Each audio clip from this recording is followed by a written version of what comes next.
Hey there, you're listening to BD4, where there's no better way to get your Yankees and Knicks analysis. Yanks every series, Knicks every game, and MMA on occasion. Here's your host, RJ Carbone.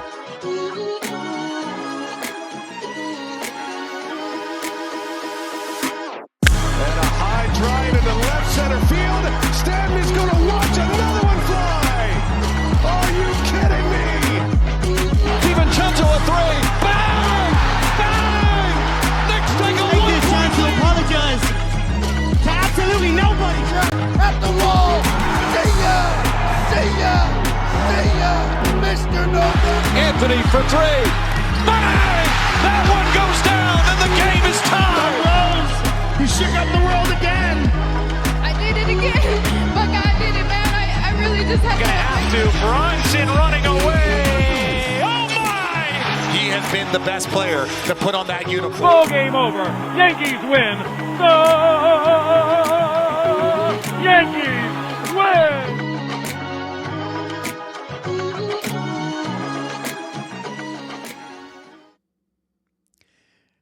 You know, I don't have the story that maybe your longtime Knicks fan does. I was born in 95. I am 30 years old. But I didn't become a Knicks fan until February of 2012.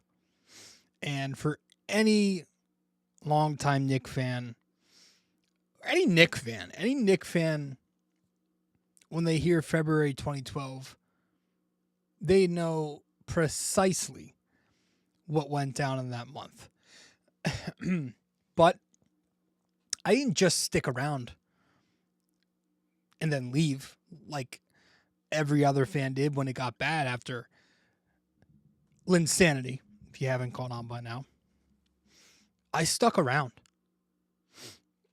I stuck around and I watched those years with Jose Calderon as point guard, with Shane Larkin as point guard. I watched Trey Burke and Enes Kanter run pick and roll. I watched Samuel Dalembert start at center. I watched Ron Baker play for my team. I watched Emmanuel Mudiay. I watched David Fizdale chuckle and smile down 30-something points to the Milwaukee Bucks. I sat through Jeff Hornacek, Kurt Rambis, Derek Fisher. I watched Lou Amundsen. I watched Carmelo Anthony in his declining years suffer on those types of teams. Phil Jackson trying to enforce the triangle offense on this team. Phil Jackson trading away every piece that helped the Knicks make a 2013 run. I sat through all of that and I stuck around. And I didn't really think too far ahead. I was just living in the moment, and you talk yourself into this false hope, like, all right, someday it will turn around. Maybe we do have something in Frank Ntilikina. Maybe we do have something in Kevin Knox.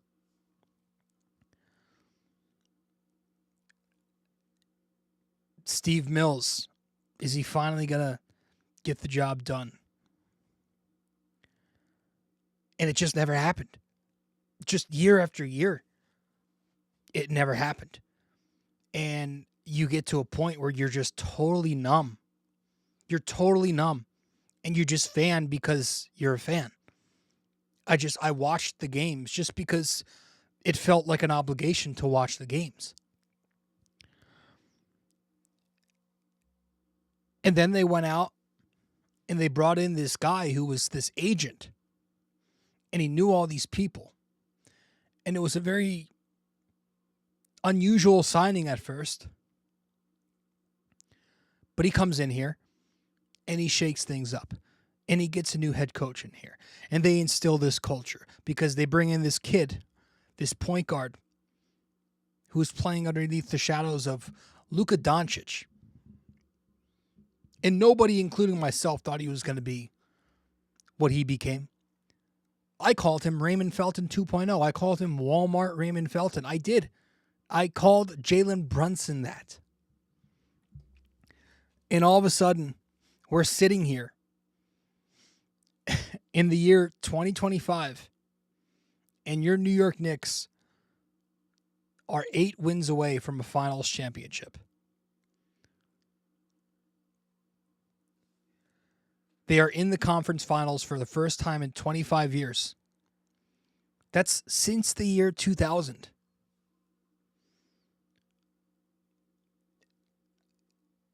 It's almost hard to react. It's almost hard to show emotion because it's just so much happening in one.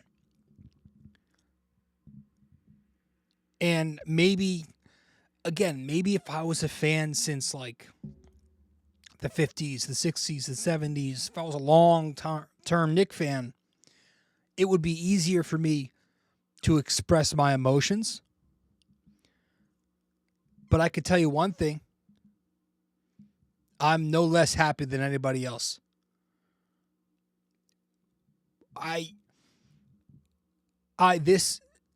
Listen, I'm a fan of the Knicks. I used to be a diehard fan of the Giants. I am a diehard fan of the Yankees. The feeling that went through my body, my head, when they took Game 6,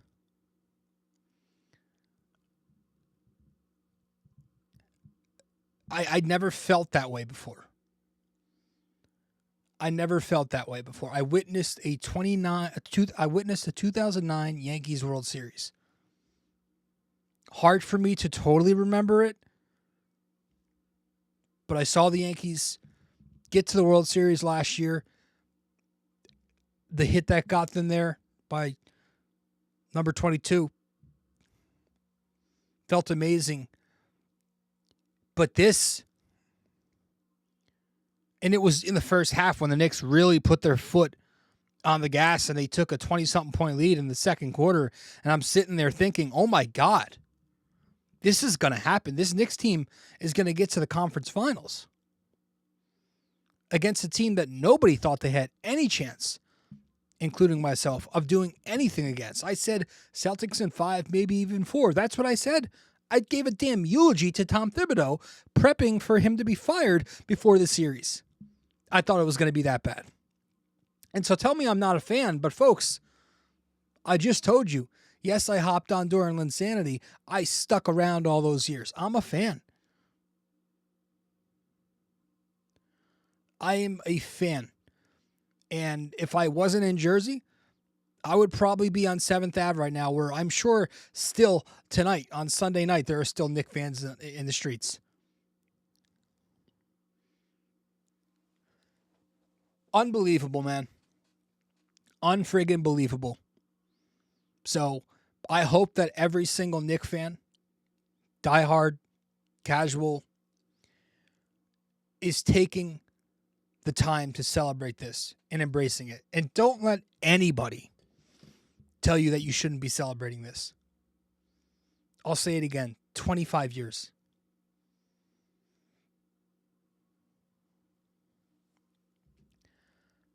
This is what sports is supposed to be about.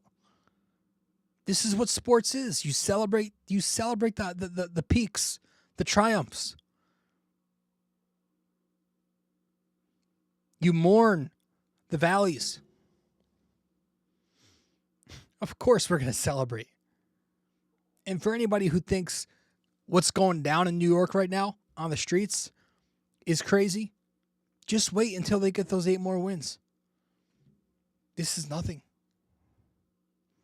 It's not finished yet. They're not finished. My God, they are not finished.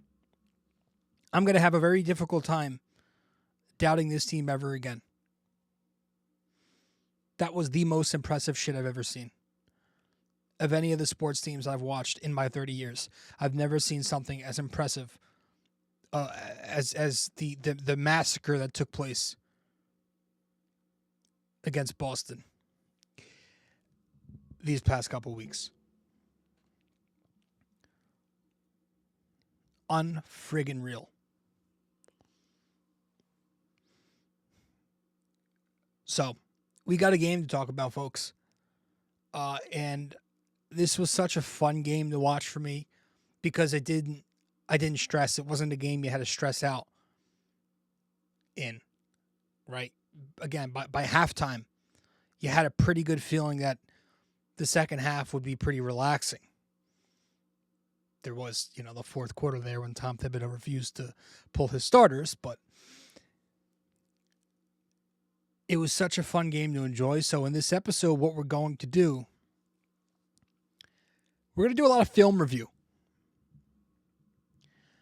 So for those who are into like the details and the whats and the whys, not just the whats, but the whys, the X's and O's, stick around. And if you're willing to learn and you find that stuff interesting and you're intrigued and you want to learn more about it, I'm no expert in X's and O's, but I do like to think I know a little bit about it. So we're going to break down some of the game. And in particular, it's going to be a lot of offense.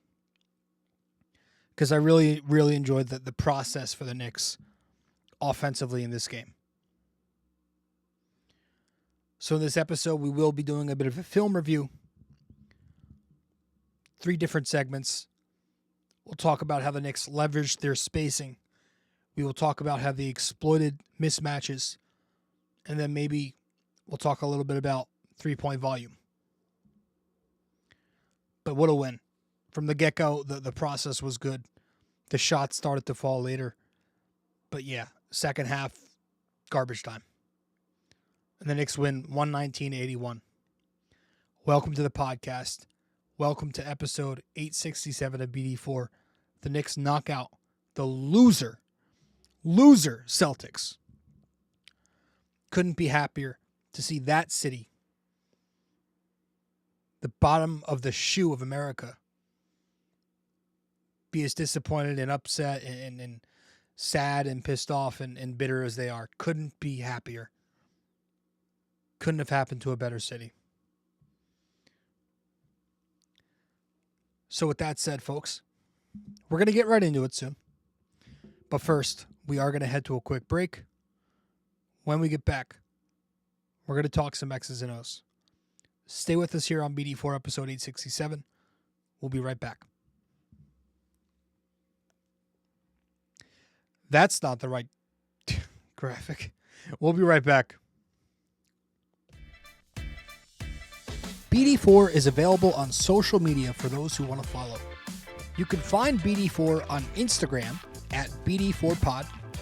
You can find us on X at BD4Pod. And you can find us on Facebook by simply searching BD4.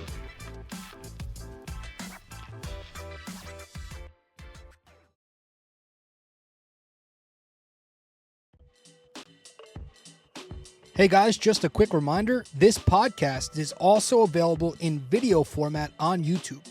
So be sure to go over to the YouTube channel, BD4, subscribe, like the videos, comment and tell me how much I suck or maybe how much you like the video. We'd very much appreciate it.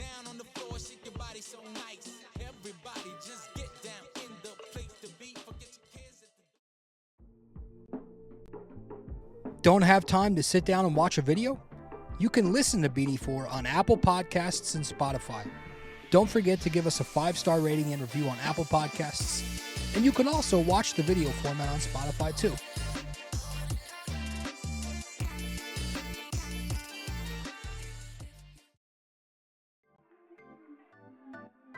If you feel like supporting the podcast, you can Venmo at Robert-Carbone-JR-28. We really appreciate your support.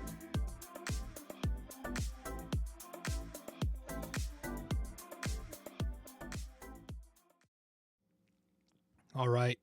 Welcome back to the show. Episode 867 of BD4. The Knicks win 119-81 is what I was going to say against the shitty loser Boston Celtics.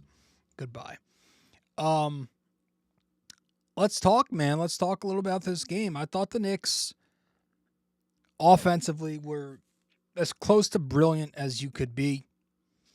48 minutes of really good process, and I think I want to talk first here about how they were able to finally leverage their spacing that they have, right? When the Knicks assembled this team, when they put together the pieces of this roster and they made their rotation 1 to 9, they, one of the points of emphasis was to put as much shooters as possible around this team. And obviously you want to keep defensive pieces and Tibbs type players like Mitch and Hart. But, they went out in the middle of last season and they got a guy like OG Anunoby, 3-and-D wing. They got rid of RJ Barrett, who didn't space the floor. They got rid of Julius Randle, who didn't space the floor. They had to lose quickly in that process. They had to lose Dante DiVincenzo in the process to get the pieces they most recently got. But they brought in the best shooting big of all time. They brought in Mikal Bridges. And they put that next to Jalen Brunson. And it hasn't always gone that way, where Tibbs and this offense, he hasn't got it to fully unlock, and he hasn't tapped into it fully yet. But I did think that in this game, Tom Thibodeau was able to really optimize the Knicks in the half court and took advantage of their spacing. So we broke down a few plays. We broke down 5 different possessions where the Knicks were able to leverage their spacing. And so we'll go through them all here. We'll go through them all in a row. We break them down for about a minute or less each. It's pretty quick, but yeah, I'm just emphasizing here the Knicks leveraging their spacing properly. So let's get into the first clip here. If I can find it. Here we go. So in this action here, the Knicks run an ATO slob, sideline out of bounds. It's a Spain pick and roll. And they make some pretty good adjustments throughout the action. Now, not pictured in this video because it was at the very top of the set. The Celtics initially had Drew Holiday on Mitch Robinson so that they could switch him onto Brunson off of the 1-5. So that initially left Cornette on Josh Hart. So what the Knicks did then was have Hart come up to screen for Brunson so that Cornette would be the one switching onto him. They want to put him into action. But Cornette made that read, and then he pre-switched with Brown, so he would be on Mitch, and Brown will be with Hart, just so Cornette would avoid action. Now, you'll see the Knicks counter that by using Mitch to come up to the level for Brunson here. I'm going to play that right now. Mitch comes up to the level for Brunson. This way he can bait Cornette into OG Anunoby's back screen. That leaves Cornette behind. Now Brunson's got the space. He has a step on Holiday. Easy drive and finish, left-handed reverse. So that's spacing 1-on-1 right there. Okay, so that was our first action there. The second one here, we're going to get into an action where the Knicks ran horns out formation into a side Spain pick and roll. Horns out is a formation where you got 2 screeners on 2 different sides of the ball handler. Usually what will happen is one rolls, one pops. So that was the formation they began with, and then that's going to flow into a side Spain pick and roll. The side part is just a pick and roll on the side of the floor. Spain pick and roll is a traditional pick and roll, but you bring in a second screener, third player into the action as a back screener behind the initial screen. It's just to basically, in short, confuse the defense. So we're going to get into that specific action on this next possession right here. In this set here, the Knicks are going to, at the very top of the set, they're in a horns formation, but they flow it into a side Spain pick and roll another stack. And with Mitchell Robinson on the weak side here, very high up, that's going to put Boston in high coverage. So the Knicks run a Brunson Hart pick and roll on the right wing. This time, the back screener is Deuce McBride. He's going to screen off the defender there, which will open up the roll for Josh Hart.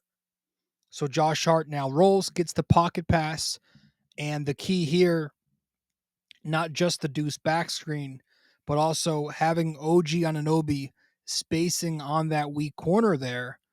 That removes the Celtics from bringing any type of low man help, any tagger to Josh Hart. So this way, Josh Hart now, because OG is a threat to shoot, Hart gets an easy drive and finish.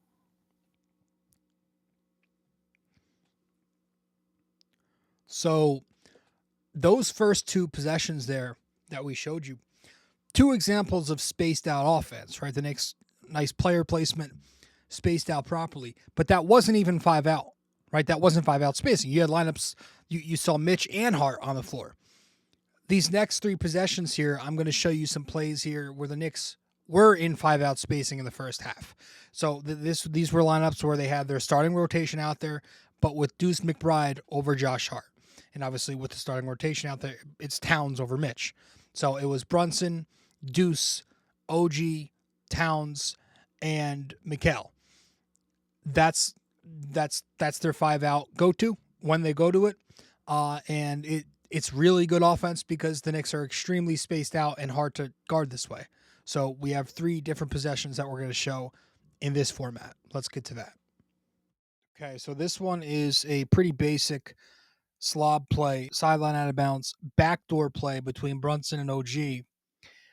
You're going to see Brunson come off Deuce McBride's pin down here. Then OG throws the inbound to Jalen Brunson.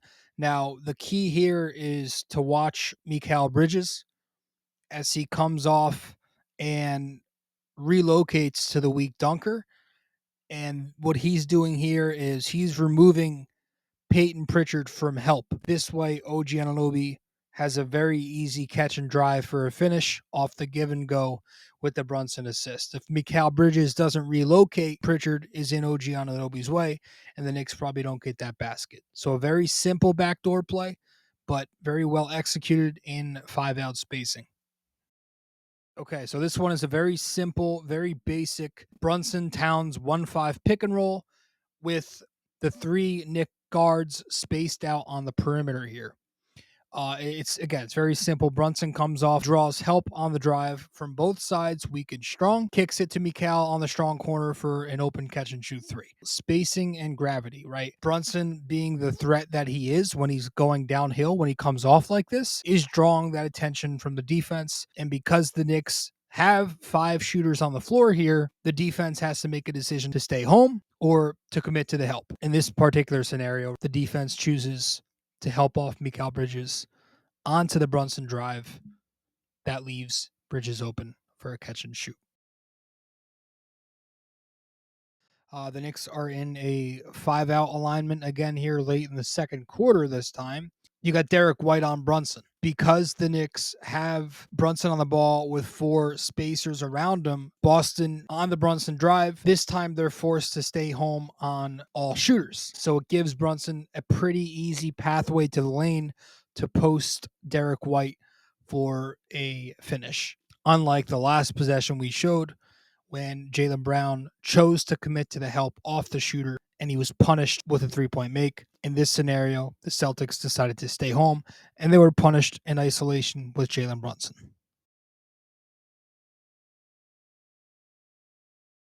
Okay, so those were 5 possessions there where the Knicks, I thought, really leveraged their spacing. Now on these next few, these next 2 possessions in particular, we're going to emphasize the Knicks exploiting mismatches. A lot of offense in this game, game 6, was done with the big on Towns, Horford, right? And some of that came with Hart and or Mitch on the floor because Boston did run double big lineups, so they could do that. The Knicks could. But obviously it does help to run 5 out so that you can guarantee the big will be on Cat and you have the space to operate. Right? The whole point, the whole objective of that Karl Anthony Towns trade was so that he could dominate defenses at the 5. So as much as we do love the double big lineups where Cat's at the 4, if he holds his own in defensive coverages as a 5, and they're switching him and they're in drop against the right opponents and it's working to an average level, that's undoubtedly the best formula for Towns. And he showed that he can hold his own so far defensively in the postseason. He's not been great by any means, but he's been holding up. That's all that they're asking him to do. Have there been games? Yes. But so far, I feel like Cat's held his own to where you can continue to play him at the 5. So going forward, I think the emphasis should be to continue to get the 5 back to Cat, right? And the more 5-out minutes you have, the better. You know, go to those 5-out lineups. Don't just go to it because somebody's in foul trouble, right? Have Deuce McBride be the first sub in. Have him come in for Josh Hart so he could play with the first unit longer. Hart can play with that second unit. But I think also what's going to be important is to have more emphasis on actions that force switches so Towns could have the proper matchups. So we've talked a lot here on the show about cross screens and wedge screens, ways to get Towns in the right matchup. But also you saw last night a couple of possessions.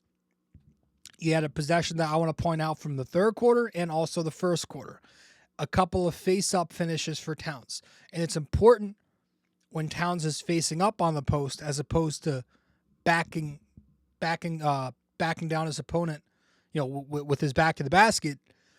Because if he's facing up, he can actually see the help coming off of Josh Hart on the weak side, right? And so we're going to get into a couple of possessions here that display Towns in face-up, really leveraging what he's supposed to be leveraging. Let's get to that. This is a pretty simple ATO slob. Towns posting Jaylen Brown with Porzingis helping off Hart on the weak wing. Post up into a face-up. If Towns is in post-up here instead of face-up, then Porzingis, it'd make it much easier for him to commit to the help. But because Towns is facing up, it's much easier for him to make the reads on what's coming, what's not coming, and get to the basket there one-on-one. Another face up here, this one in the third quarter. Now the Knicks run dunker pin to get Boston to switch here. Basically, it's Towns with the pin screen on the dunker spot with Josh Hart coming off. This gets the Celtics to switch Jaylen Brown back to Josh Hart and get Al Horford switched back to Cat. This way, Cat, knowing that Al Horford is absolute dinner, can get him on the low post there for an easy and one finish. Now, again, just like the previous possession we showed, if Towns is in post up here with his back to the basket, it'd make it a lot easier for Jaylen Brown to commit to the help, but because he's facing up, it's a much more efficient look.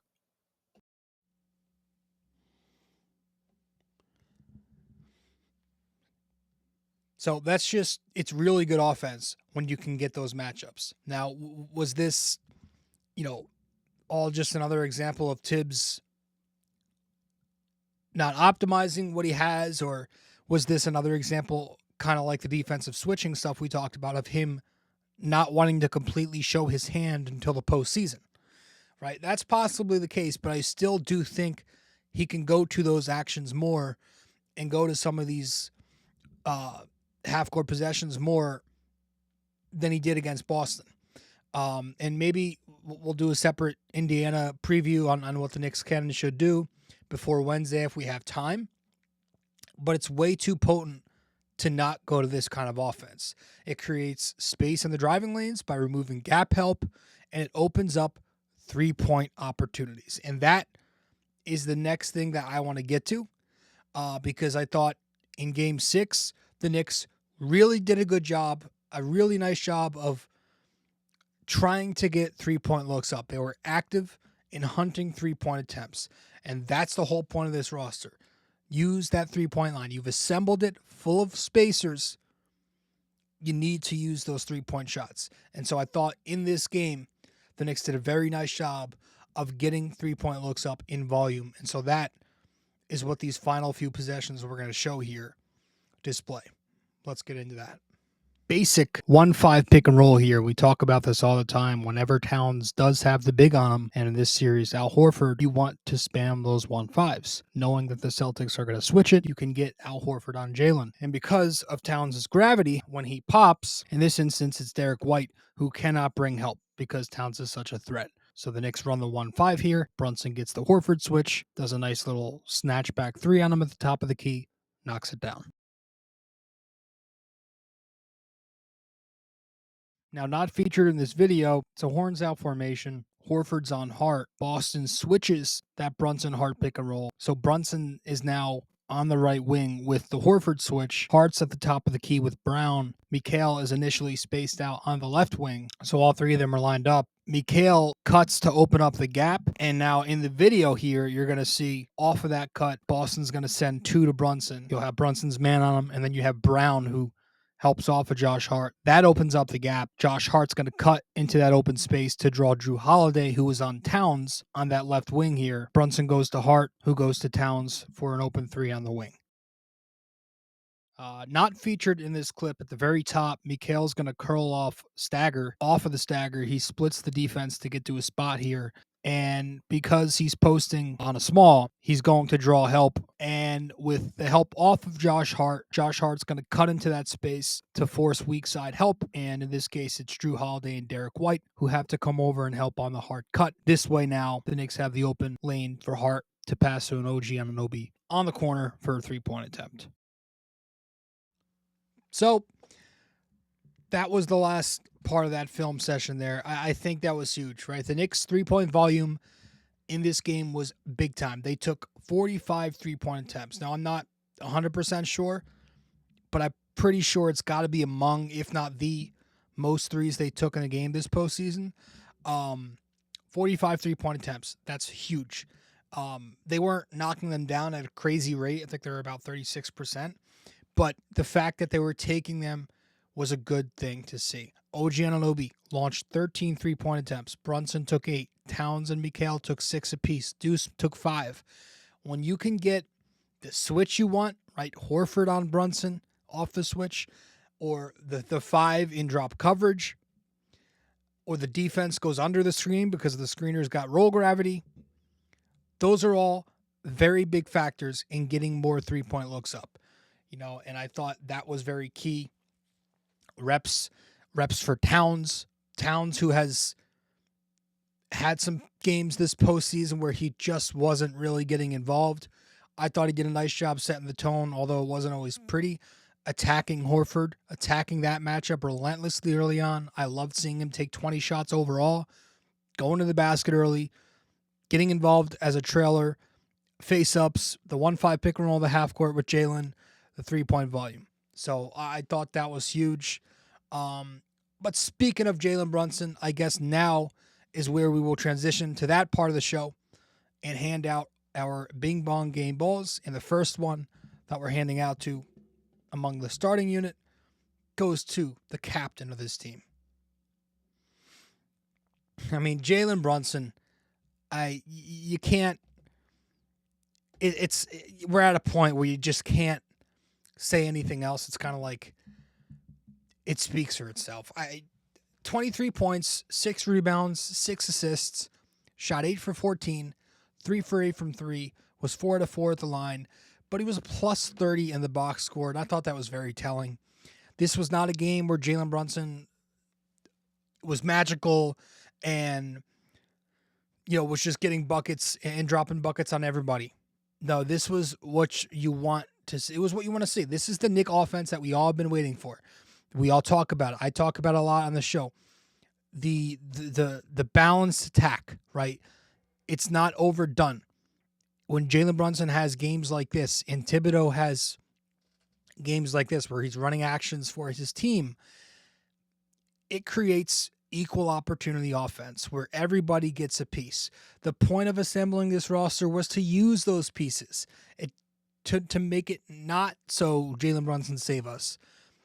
You got Jalen, you've got Mikal, you've got Towns, you've got OG. Arguably 4 guys right there who are capable of scoring 20 on any night, any single night. So I thought that was a good job because they all did score. Just very unselfish, finding his teammates, and it can be very tempting, especially when you're knocking down, 58% of your shots, whatever 8 for 14 is. It can be very tempting to want to keep getting your own and, pick and roll into isolation every single time, mismatch hunting. But he did a really nice job of deferring to his teammates. Some really good passes off the driving kick with the defense collapsing and helping you on his drives. Excellent game for Jalen Brunson. 29 game balls total on the season now. That was his.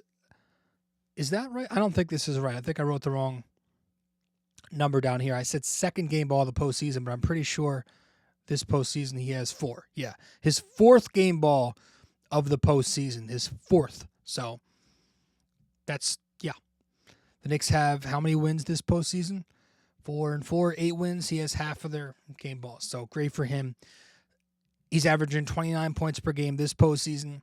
Continues to just do magic as a Knick in the playoffs, where he's averaging 30 points per game as a Knick in the postseason. So Jalen Brunson gets the game ball from the starting unit. And then you go to the second unit. It's really a toss-up. You can go to Deuce. You can go to Mitch. I ended up giving it to Mitch. I ended up giving it to Deuce. 10 points, 4 out of 7 from the field, 2 for 5 from 3. He was a plus 20 in the box score. He had such a better series. He was much better defensively, but he was knocking down his shots. Against the Detroit Pistons in those 6 games, he was not good. He averaged 4 points per game on 27% and 36% from 3. Against the Celtics across 6 games, he doubled that point total to 8 points per game, shot 52% and 50% from 3. He was much, much better.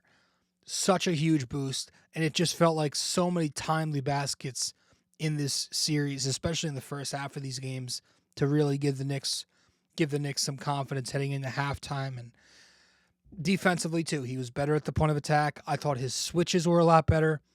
In the first quarter, he contested a Porzingis miss despite a late switch. He gets out quick enough. I thought Deuce McBride's defense was really impressive. He had that very nice rotation off of Josh Hart's double to contest the Peyton Pritchard miss in the first quarter. Second quarter, he obviously has that massive, big chase down block on Derek White in transition there. Swats it off the glass just in time before he gets the goaltend, because a split second later, that's a goaltend. Gets the block. That leads to the Josh Hart and one floater. Big time momentum play. The Garden was roaring. And then a nice possession, nice play in the third quarter. Makes a nice recover to Jaylen Brown in transition. Jaylen Brown kind of pulls back from 3, and then Deuce kind of stumbles a bit, but makes a nice recover to contest a 3-point miss. So I thought his defense was great. And again, his overall play in this game was absolutely fantastic. And he's kind of being overlooked because Mitch was so fantastic this series. But to have the Knick bench give them some kind of production this series was huge. And I thought Deuce McBride was a big part of that. The second quarter shot making to keep stretching the Knick lead out and never really giving Boston a chance in this game, big time. So 28 game balls now on the year for Deuce McBride. He's behind Brunson by 1. And in the postseason, as you could see here on the screen, he's got 2 game balls. So great for him. The offense and the defense. And speaking of defense, we will touch on the Knick defense from this game before we wrap it up, because I did think they were excellent. They were excellent. Obviously, 81 points. Jason Tatum or not, the Knicks played really good defense throughout this series. And I know a lot of that was, them going to a switch everything. But you saw in this game, the Knicks were they went to a drop early on. They weren't totally conceding the Towns switch to Jaylen Brown. They went to a drop on some of those pick and rolls. It seemed like they just wanted to avoid foul trouble from Towns, right? They wanted to keep him on the floor. And that kind of threw the Celtics off a bit, because the Knicks had been switching for the majority of the series up to that point. But I thought Towns looked fine in drop coverage. I thought he looked pretty good at times. They had him showing a lot. I thought that was fine. And the Knicks did a nice job overall not letting Luke Kornet become a problem. They were kind of trapping him on baseline. So that was good. And of course, the switching was effective. The Celtics in this game shot just 30% on their threes. They took 40 of them. They went through a stretch there in the first half where they were just 1 for 13 for a stretch in the middle of the first half there. So I thought that was some of that's just they weren't knocking down their shots, but I did think some of that was the Knicks being very seamless on their switches. They weren't biting on any ghost screens like in Game 5. They were attacked relentlessly on those ghost screen actions. There was a possession in the second quarter where McBride doesn't bite on the Pritchard ghost screen. He stays attached to him. Mitch stays on his man, and they contest the miss. I thought when Jalen Brunson was being hunted, like if the Celtics were trying to run Spain or some kind of screen-to-screener action, ram actions, whatever it was, if they were going after the Brunson mismatch, the Knicks were doing a nice job of scram switching Brunson out of the action early, so that wouldn't be a problem. There was a possession in the third quarter. The Celtics run Spain pick and roll. On the first screen, you've got Towns in drop coverage. Deuce fights over the top. Deuce kind of gets caught behind on the Kornet screen. So on the back screen, you've got Brunson switching it to Derek White. He's on White now, and he contests a miss with Deuce behind. So some really nice team pick and roll defense.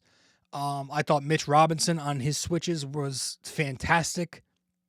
In the second quarter, he makes a nice 3-point contest on Derek White off of a Derek White Kornet pick and roll. Obviously, he makes that rotation. There was that one possession where he's in rotation to all 5 Celtics. He's on this guy. He's just jumping around the perimeter in rotation. And then he finally recovers to Jaylen Brown to force a turnover there in the corner. That was just such a perfect example of Mitchell Robinson making a positive impact on the game despite not having the numbers. The guy was arguably the best Knick in the series. And then that's not an exaggeration. So thought he was great. I thought, again, Deuce McBride, chase down block. There were a lot of highlights defensively. But yeah, the Knick defense was fantastic. Much better than what we saw in Game 5. So what a win, man. What a series. What a win. I can't believe the Knicks are advancing to the conference finals. So I'm still going to take these next couple days. As I'm recording, it's Sunday night. So I got Monday, I got Tuesday, and then I'll start thinking about this upcoming series against the Hicks that starts on Wednesday. But what a win. Let's now wrap this one up with our trivia question when we return from our final break here on the show. Stay with us, and we will be right back. Do you enjoy Yankees baseball but are tired of hearing me yap? I have a suggestion for you.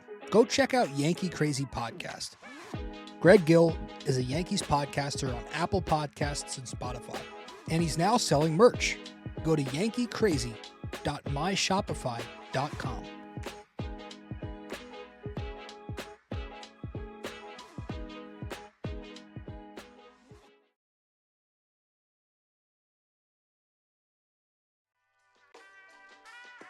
Stay connected with us. Visit BD4blog.com to explore our blog, tune in to our latest podcasts, and follow us on social media. Thank you for being a part of this community.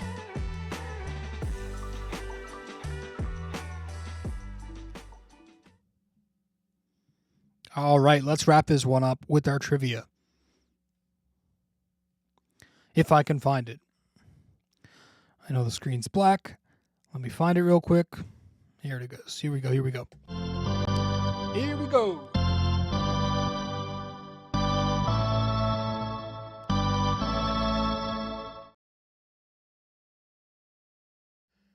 All right. Sorry about that. Episode 867 here. To wrap this up, our trivia question of the day is: the Knicks have emerged as victorious in their last 2 playoff matchups against the Celtics. When was the last time the Celtics defeated the Knicks in back-to-back postseason meetings? All right, so one final time. The Knicks have emerged as victorious. Voice crack. Let's try to do one sentence, Robert, without cracking your voice. The Knicks have emerged as victorious in their last 2 playoff matchups against the Celtics. There we go. When was the last time the Celtics defeated the Knicks in back-to-back postseason meetings? So, with that said, that is all we got. I appreciate you all tuning in, as I always do. Go motherfucking Knicks. Wow. Go Knicks. And I'll see you guys very soon.